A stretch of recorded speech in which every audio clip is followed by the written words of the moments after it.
Hello everyone, welcome to RK tutorial. So guys, ఈరోజు మనము daily current affairs మరియు జీకేలో భాగంగా 29/30 నెల 2024కు సంబంధించిన కరెంట్ అఫైర్స్ని ఈ వీడియోలో మనము క్లియర్గా చూడబోతున్నాము. చాలా అంటే చాలా ఇన్ఫర్మేటివ్గా వీడియో అయితే ఉంటుందండి. చాలా ఇంపార్టెంట్ పాయింట్స్ కవర్ చేయడం జరిగింది.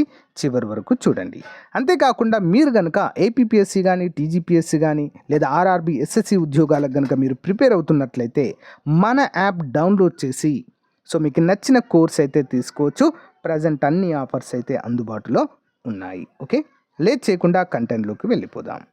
ది ఇండియన్ న్యూస్ పేపర్ సొసైటీకి అధ్యక్షుడిగా ఇటీవల ఎన్నికైన ప్రముఖ వ్యక్తి క్రింది వారిలో ఎవరు?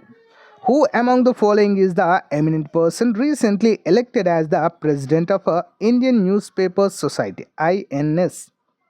ఎవరండి? ఆన్సర్ ఆప్షన్ ఏ అండి, శ్రేయన్స్ కుమార్. వివరాలు చూద్దాము.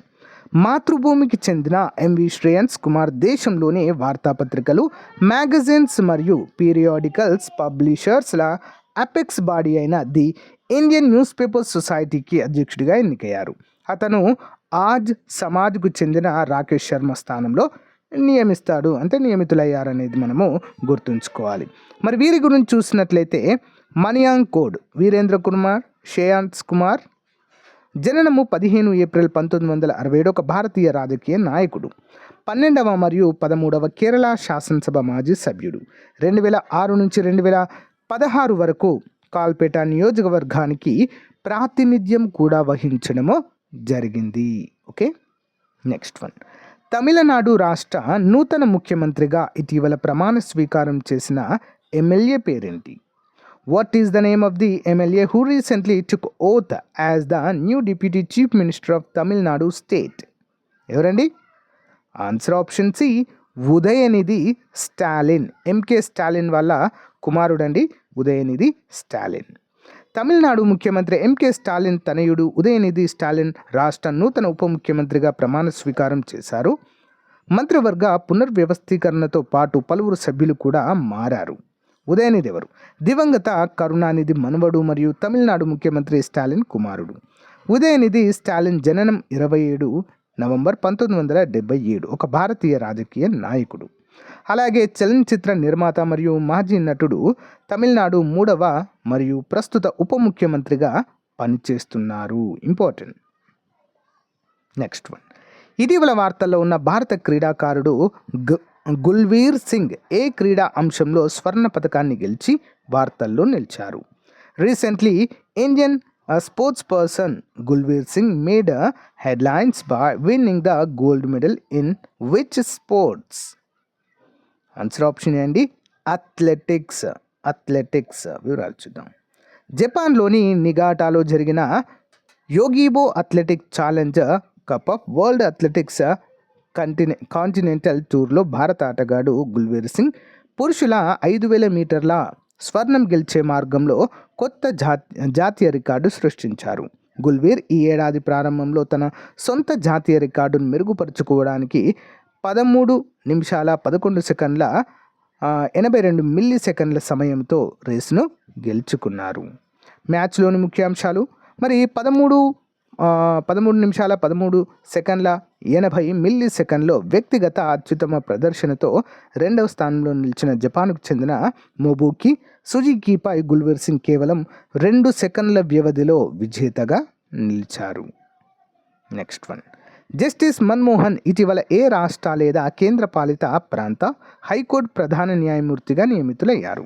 Justice Manmohan was recently appointed as the chief justice of which state or union territory are high court? Answer వచ్చేసి ఆప్షన్ డి అండి, Delhi high court. Important. Delhi high court ప్రధాన న్యాయమూర్తిగా జస్టిస్ మన్మోహన్ భారత రాజధానిలో ప్రమాణ స్వీకారం చేశారు. ఢిల్లీ కొత్త ముఖ్యమంత్రి కూడా ఈ కార్యక్రమానికి హాజరై కార్యక్రమంలో లెఫ్టినెంట్ గవర్నర్ వినయ్ కుమార్ సక్సేనా ప్రమాణ స్వీకారం చేయించారు. కార్యాలయానికి నియామకం. జూలై 11, 2024 భారత ప్రధాన న్యాయమూర్తి డివై చంద్రచూడ్ మరియు న్యాయమూర్తులు సంజీవ్ ఖన్నా మరియు బిఆర్ గవాయ్లతో కూడిన సుప్రీంకోర్టు కొలీజియం జస్టిస్ మన్మోహన్ను ప్రధాన న్యాయమూర్తిగా ఉన్నతీకరించాలని సిఫారసు చేసింది. అనంతరం సెప్టెంబర్ 21న ఆయన నియామకాన్ని కేంద్రం నోటిఫై చేసింది. ఇంపార్టెంట్. Next one. ఇటీవల మరణించిన మాజీ ఐపీఎస్ అధికారి మరియు ప్రసిద్ధ కవి కేకీఎన్ ధారువాలా 1937లో ఇక్కడ జన్మించారు. Former IPS officer and famous poet Keki N who passed away recently. Where was Daruwalla born in 1937? ఎక్కడ జన్మించారండి వీరు? మరి ఆప్షన్ బి లాహోర్. ఓకేనా, లాహోర్. వివరాలు చూద్దాం.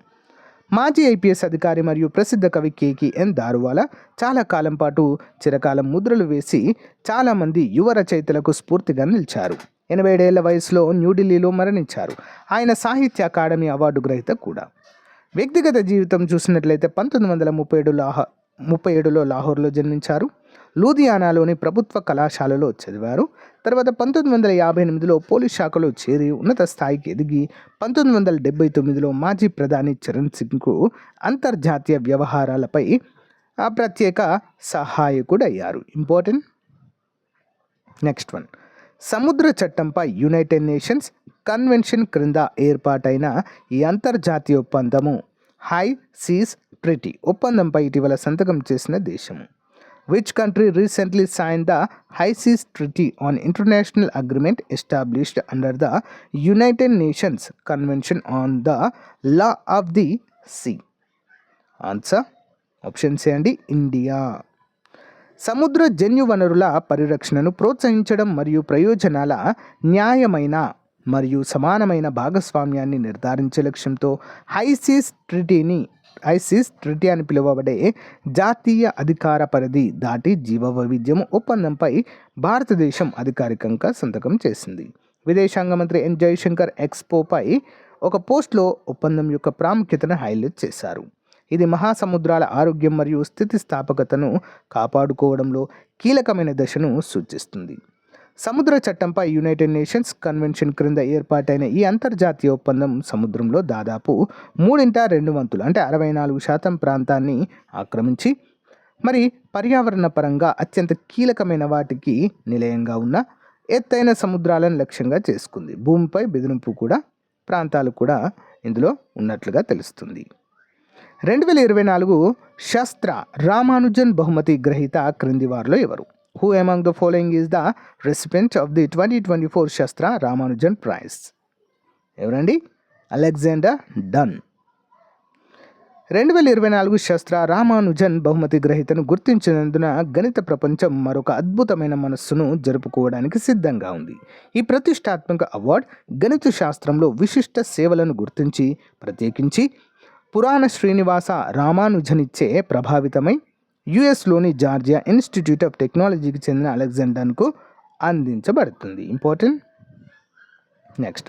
ప్రపంచంలో ఇథనాల్ ఉత్పత్తి మరియు వినియోగంలో భారతదేశం 8వ స్థానంలో నిలిచింది ఇటీవలి నివేదిక ప్రకారం.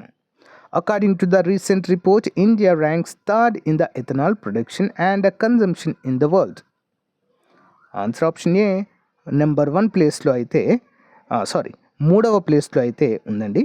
ఇక్కడ ఆప్షన్ సి. ఓకే, 3వ ప్లేస్లో అయితే ఉంది. నేను ఎడిట్ చేస్తాను ఇది. Okay, no problem. భారతదేశం ఇటీవల ప్రపంచంలో ఇథనాల్ యొక్క 3వ అతిపెద్ద ఉత్పత్తిదారు మరియు వినియోగదారుగా అవతరించింది.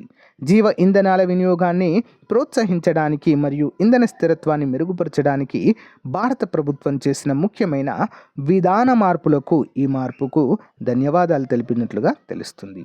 ప్రభుత్వ కార్యక్రమాలు చెరుకు రైతులు మరియు తయారీదారులకు ఆర్థిక సహాయంతో సహా ఇథనాల్ ఉత్పత్తిని పెంచడానికి ప్రభుత్వం అనేక కార్యక్రమాలను ప్రారంభించింది. Important. Next one. United nations general assembly సందర్భంగా సెప్టెంబర్ 23, 2024 భారతదేశ యునైటెడ్ స్టేట్స్ నేతృత్వంలోని ఏ విభాగంలో సభ్యత్వం పొందింది? India became a member of which United States-led department during the United Nations General Assembly on September 23, 2024? Answer option A అండి, మినరల్స్ సెక్యూరిటీ ఫైనాన్స్ నెట్వర్క్. చూద్దాం వివరాలు. భారతదేశం అధికారికంగా యునైటెడ్ స్టేట్స్ నేతృత్వంలోని మినరల్ సెక్యూరిటీ ఫైనాన్స్ నెట్వర్క్లో భాగమైంది.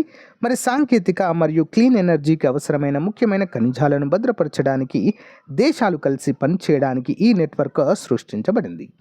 యునైటెడ్ నేషన్స్ జనరల్ అసెంబ్లీ సందర్భంగా September 23, 2024 US state department ఈ ప్రకటన చేసింది.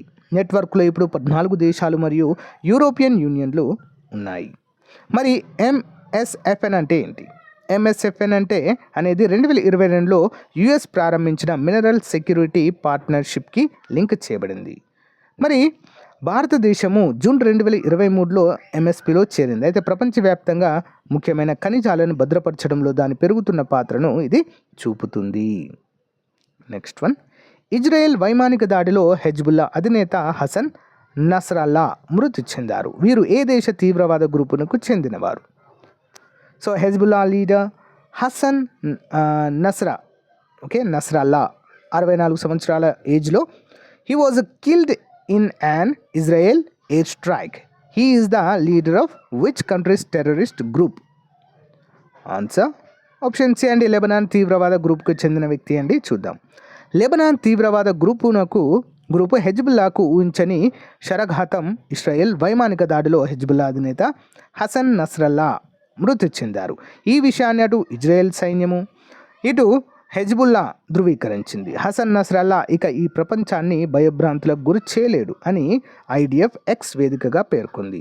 మా సందేశము సుస్పష్టం. మా పౌరులను ఎవరైతే బెదిరిస్తారో వారిని మట్టు పెట్టడము మాకు బాగా తెలుసు. వారు ఏ దిక్కున దాక్కున్నా వదిలిపెట్టమని ఇజ్రాయెల్ సైన్యాధిపతి లెఫ్టినెంట్ జనరల్ హెర్జీ హలేవి ఈ సందర్భంగా తెలపడం అయితే జరిగింది.